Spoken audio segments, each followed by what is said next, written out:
Hello, hello. How we doing today, my friends? What's going on, people? Hello, hello, hello. Hello. Is it me you're looking for? What's up? Good lineup today. Good lineup. Very, very happy with the decision.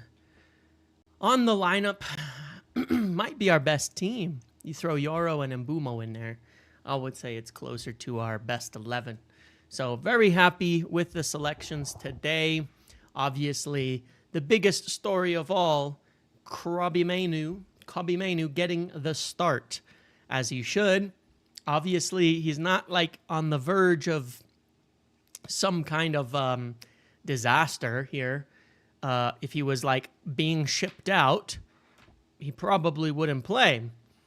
I also think it goes a bit under the radar that Bruno's not playing. One could say that, well, it's Grimsby. Why should Bruno have to play against Grimsby? That's true. Go look at all our cup lineups from like the last 6 years. He plays in all of them. He plays in every single one of them. This is like one of the first times he's actually been benched for a cup game, okay? Just the truth of it. Like it is something that he's not playing today. I'm not saying it's like dramatic. I'm just saying, man, we've like started Bruno in every possible game during many years, every single cup, everything. I think I can't even remember like the last time he didn't start. We used to play kids in his comp. Well, we have Fredricson, It's gonna be awkward if Mainoo plays really bad. Yeah, that can't happen. That can't happen. He's got to play well. Mainoo scores and runs into Ruben's arms. I can't wait. I'll be there. I will be there. We will be there. As you come in, please make sure to like the video and all of that. Would have liked to seen, but they played this morning, Mitch. If I'm not mistaken, someone correct me if I'm wrong. The under-18s had a game this morning. So, really what you're talking about here is essentially potentially a scheduling problem, right? Which is like this morning, Mantato, a bunch of players were in the youth lineup literally, 7 hours ago. He didn't play against Palace during Ten Hag's second season in the Carabao Cup game. Remind me, was that not our best performance of the entire season? Just put my hands up. I'm just putting my hands up and saying, was it not our best performance of the entire season, that game against Palace? It was a terrible season, mind you, but, Anyway, regardless, one of the reasons, obviously, we're playing in the League Cup this early in the year is because we finished so low in the table.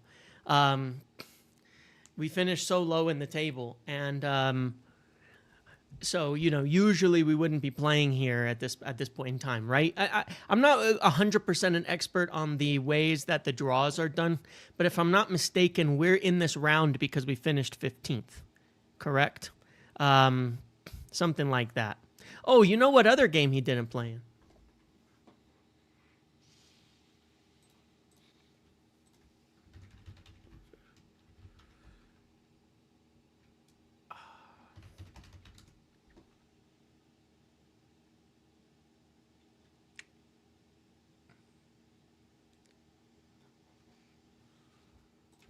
Hold on. I'm sorry.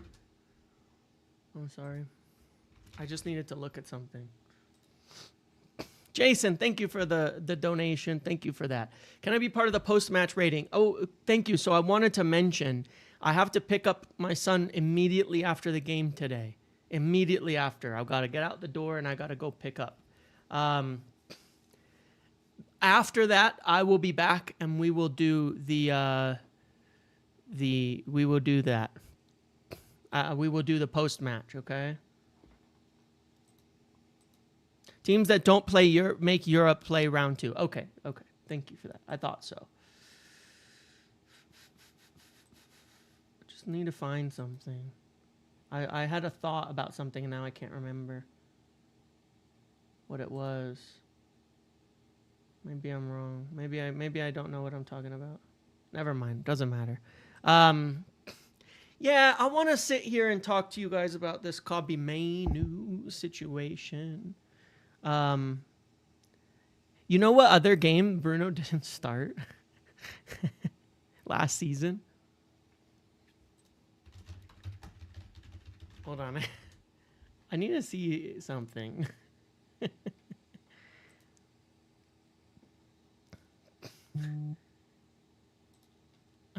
Hold on. And then I want to talk a little bit more about Kobbie and what I spoke about this morning. Yeah, he was out versus Fenerbahce 1-1. He was out versus Newcastle, which was a terrible game, 0-2. There was one other game he didn't start in, from what I remember. The 7-0 against Barnsley. He came on, I think it was 5-0 or 4-0 at the time. The 7-0 against Barnsley. That was the other one. We've had some pretty big cup wins without Bruno last year. It would be great if we could try to translate that into the Premier League. But it's just interesting to see. I remember that. That was Casemiro, Ugarte, Rashford, Garnacho, and a few others that started that. Ericsson and a few others that started that game. I think sometimes for the smaller games, it's better to not have Bruno play, especially because it allows the team to be a lot more free-flowing. Instead of the way you beat teams that aren't as good as you isn't really with the one-man show and a moment of magic, right? The way that you beat smaller teams is because your entire team's quality should be significantly higher than theirs. So I think sometimes it helps. I mean, we'll see what happens in this game today. We better score some goals and win some games. There's no doubt about it. But yeah, let's just quickly look at the lineup, and then I want to discuss the Kobbie thing, the articles, all of that kind of stuff as well, and kind of get into it. Here is the lineup: Onana, Dalot, Maguire, Cunha, Dorgu, Ahmad, Ugarte, Heaven, Sesko, Fredricson, Mainoo. Obviously, you know the positions that everybody is in. The front line is Cunha, Sesko, and Ahmad. The midfield is Ugarte and Mainoo. The wing backs are, of course, Dalot and Dorgu. Heaven will be on the left, Maguire of probably center, and Fredricson on the right. Obviously, lots of game changers off the bench, but I'm very, very happy to see this lineup. This is what we need to get going. I don't care what the competition is. This is a game we need. And these are players who need to play, and these are players who need to produce and get something done, right? These are players that regardless, you need wins when you need wins, you know? You need momentum. You need good wins. You need selection. You need all of that. And this is what works. If they succeed and have a great game, then you want to carry that into the weekend. You want to carry that into the weekend, as well. Now, I need to bring up a point. Joshua Zirkzee, not in the starting lineup. Word is he's being sold. Nobody likes him. He's hated. He has no future at the club. He's been available all year. Cat's out of the bag. Joshua Zirkzee, nobody wants him.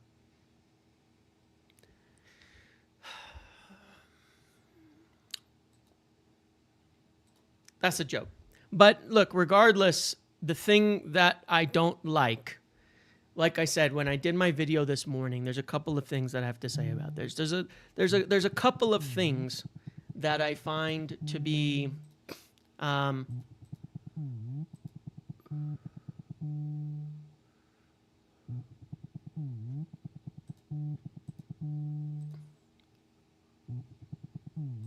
there's a couple of things on this. Sorry. Which is that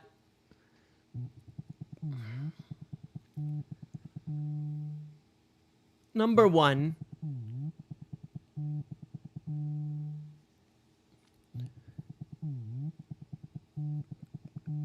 Kobbie Mainoo,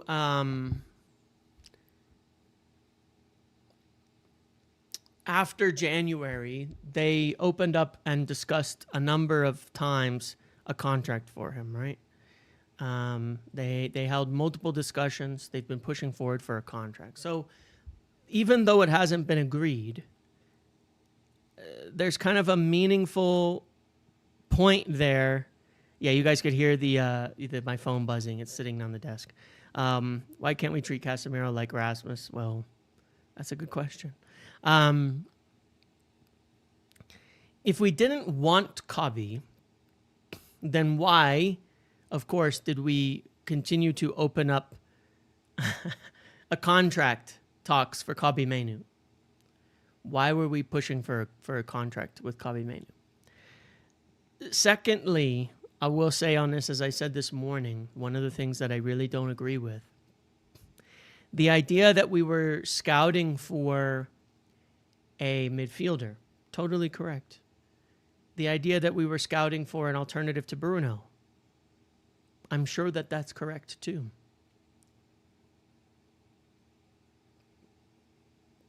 That's it. We were scouting for an alternative to Bruno.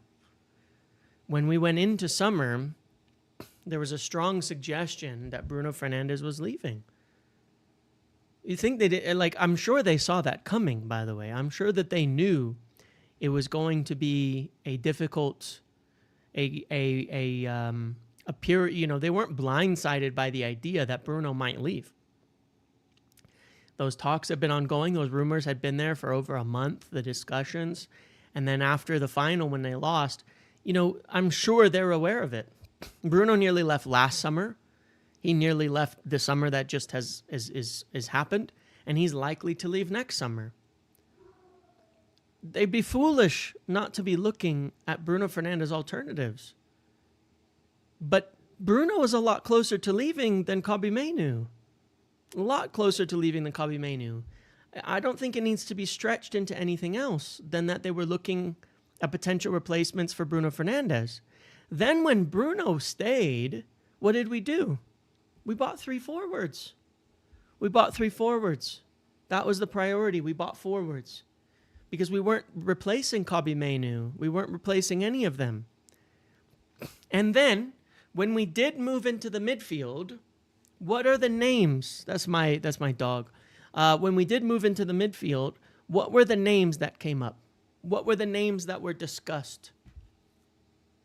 What were the names that were brought up? Who was the only player that we went for this summer, and who, even today being reported again, are the 2 players that we're looking at for the midfield that we have as targets, that I said this morning, and that we have for targets. Who are they? That's my question, right? The 2 players we're looking for in the window are Baleba. The alternatives are Wharton and Yeomand. None of those is being signed to play with Casemiro. None of those is being looked at to play with Casemiro. None of them. That's not how this works. They're not being looked at to play with Casemiro.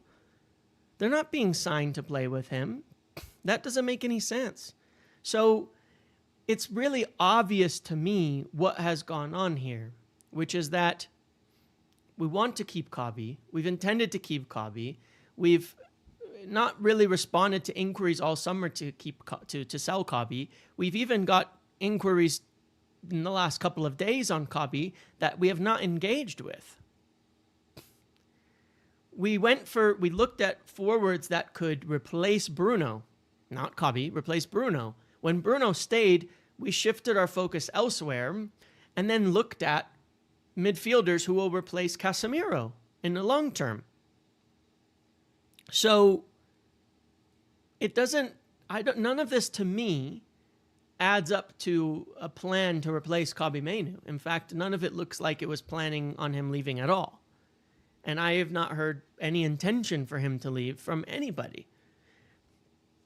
Does Kobbie Mainoo have potentially concerns over minutes, or any of that?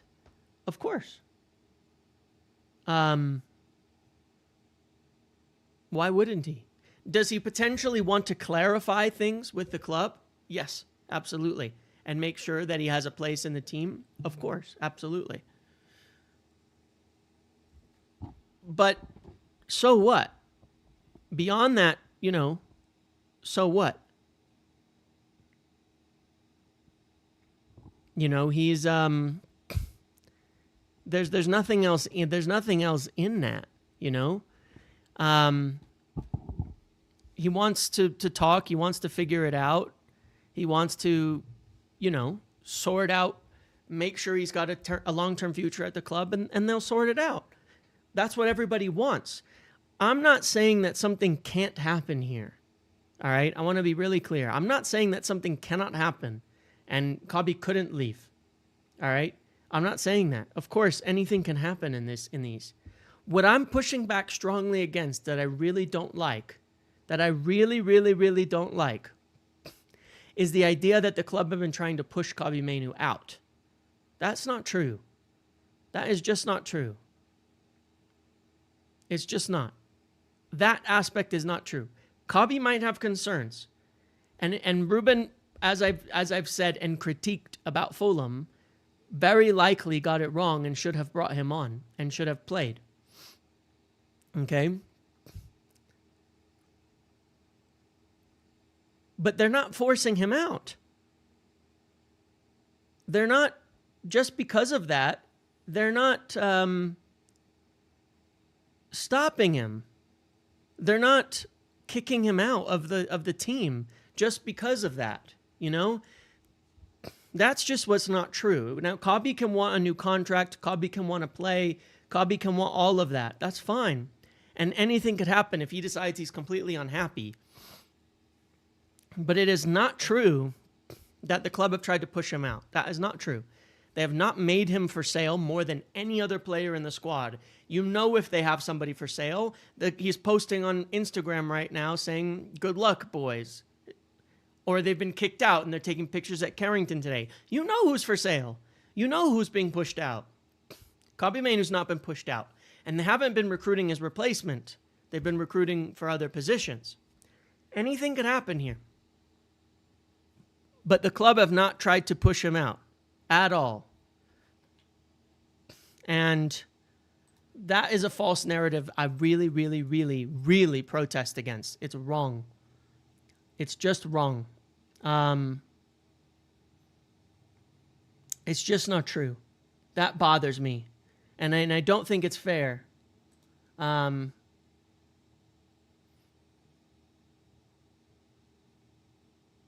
Here we go. Look at this quote. Look at this quote. All right.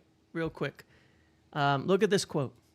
Ruben Amorim is speaking to Sky on what he expects from Kobbie. The same as every player in that position. I expect a lot from Kobbie. And again, people think that sometimes you just need to give. I think it's important for Kobbie to fight first place. I believe a lot in Kobbie, more than everybody thinks. He said he had big plans for him. So I expect a lot from him. I think he's playing in one position. He's fighting with Bruno. They can play together. We need to improve that position, and you can see it against Fulham. So Ruben is saying here that Bruno was crap against Fulham in that position. So I just expect the best from Kobbie, the same as everyone. One, he's saying he really rates him. One, he's saying he really believes in him. Two, he said he's had big plans for him. And he's saying that he's playing because against Fulham, Bruno was bad in that position. That's literally what he said. That's it.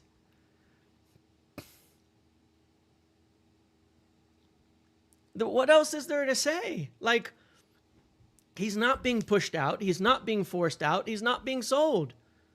Well, they're not selling him.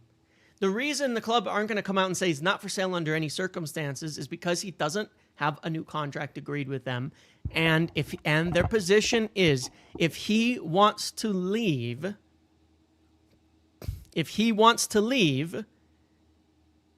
he can. If anybody wants to leave, they can. That is the position of United. If players don't want to be there, then they won't be there. That's the answer. So that's what we have to look at. They're not going to come out and say he can't be sold. Because if he wants to leave, he will be sold. That's the difference. They're not going to keep players who don't want to be there. Ruben said even the entire squad of those 5 guys kicked out, they're people who expressed a desire to leave. You mean the press were talking waffle? No way. Well, it's just drama. It's just drama. The point is, look, there's obviously truth in what is said, all right? Let's be real about it. There's truth in what is said. Of course there is. But it's a matter of perspective. And it's a matter of what truth. You know what I mean? There's a difference in these things. The truth is Kobbie a bit unsettled about his minutes and things like that in his future? Yes, absolutely. Which is why it's very good he's playing today and hopefully he has a great game. That's true. The part I really don't like, and that isn't true, is that the club are trying to push him out.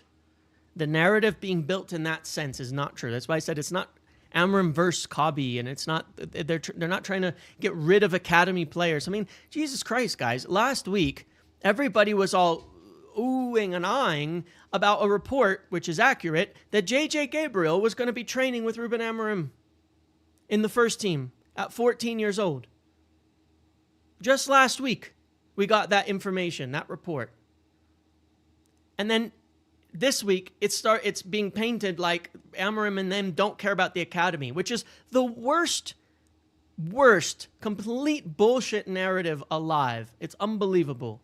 It's so bullshit, the idea that they're not working or care about the academy. That's insane. If there's one thing I think they've done perfectly right since arriving, it's the academy.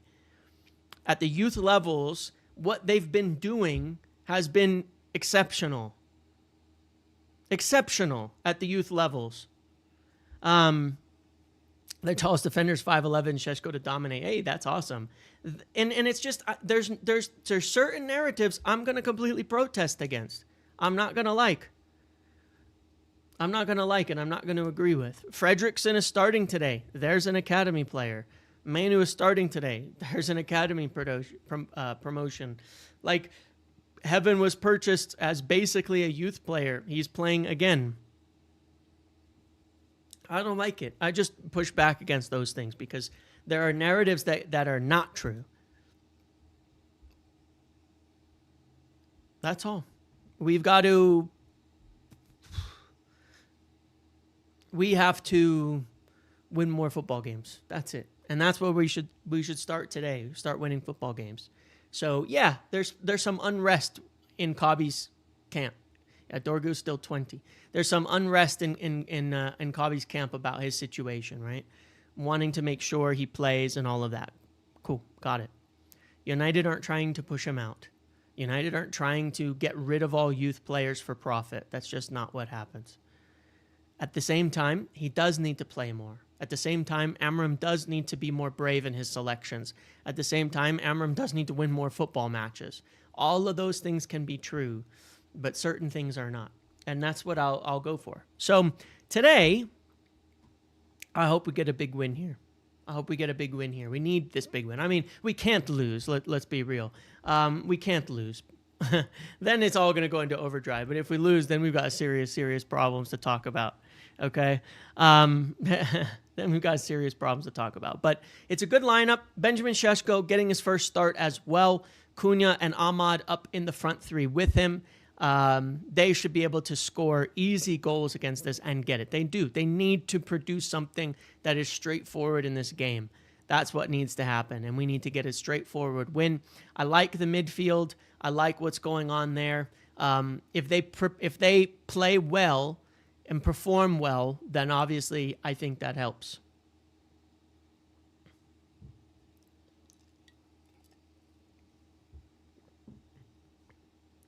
The club don't care about the narrative. That's the difference. You've seen it all summer. Besides the brief window of the tour, besides that brief window during the tour, nothing. What happened to goalkeeper wasn't a priority. Like besides this brief window, nobody's really had anything. The club don't care to put out news and briefs and stories and things like that. That's not what they're there for. They're insulated. They don't give a shit about it. They don't want to make a big deal about all of that. They don't want to brief the media on these things. People are just letting a vacuum get filled. That's the issue. I've said this. I've said this months ago. I said it. I said nature abhors a vacuum, and so do journalists. It's my line. It's my thing. I should trademark it. It's very cheesy, but I like it. Any vacuum of information is going to be filled by journalists, no matter what. It's just the reality. Let's see what happens. But there are things that are not true in all of this. Today, let's just focus, back the team, back the club, get a big win, move on in the cup, and roll on to Burnley and hopefully enter into the international break with some confidence. We certainly need today Mainoo to have a good game, Sesko to get going, Ugarte to get going, Cunha to get off the mark with a goal. I think he'll feel a lot better once he does. Ahmad needs to get rolling as well. A lot of players, Dorgu. There's a lot that just need to have a really good, solid game that help, carry over into the next one. Okay, I'm going to end it here so I have time to have some lunch and stuff before the game starts. But I just wanted to do this brief one. I do recommend watching the video this morning. I talked about the slowdown on Le Mans. I think we'll still get it done. But, yeah, there is a little complication in that. Hoyland, another interesting one where there's still a lot of pushback on the player side about whether this is actually going to happen or not. So, not sure. But, yeah, Garnacho, he looks like he's finally getting done for 40 million, which I'm happy for United to take that. I could not care less. That's it, guys. Thank you all. I will see you later. Watch the video when you get a chance if you want. Otherwise, come and join me on Big Up for the watch along. Link is below. I'll be live in 15 minutes over there. Hopefully, we get to watch a fun, enjoyable win together, or we get to just burn everything down. So hopefully, I'll see you there, okay? Enjoy the rest of your day. If I don't see you over there, enjoy the game if you don't come and hang out with me. There's also a really cool game I want to talk about when I'm there that's being built into the platform. One of the reasons why I use it that makes for a really fun community competition. So I'll talk